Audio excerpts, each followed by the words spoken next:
चतुर्भुजं प्रसन्नं वदनधायते सर्वविघ्नो उपशान्तये शीते सकलकल्याण भाजन यत्र जायते पुरुषं तमयो नित्यं व्रजामि शरणं गुरु शरणं हरि श्रीहरि श्रीहरि श्रीहरि। गुरुर्ब्रह्मा गुरुर्विष्णु गुरुदेव महेश्वर गुरु साक्षात् परं ब्रह्म तस्मै श्री गुरुभ्यो नमः।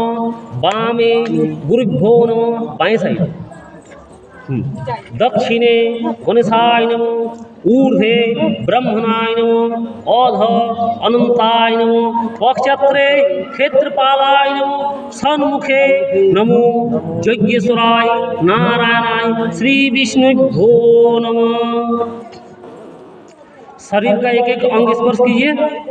बोले सिरे ओम ब्रह्म ऋषि नमः, मुखे ओम गायत्री छंदसे नमः, हृदय ओम मत्रिका सरस्वती देवताय नमः, भुज्ये ओम फलेभ्यो बीजेभ्यो नमः, पदे ओम सरेभ्यो शक्तिभ्यो नमः, सर्वांगे ओम अपवद्रविलोकाय नमः, ओम अंगुष्ठाभ्यां नमः, ओम तं तर्जनेभ्यां स्वाहा, ओम मं मध्यमेभ्यां वसत्, ओम अं अनामिकेभ्यां हुं, ओम वं कनिष्ठिकेभ्यां वसत्, ओम कर्तृ इष्टभ्याय अस्त्राय फट्।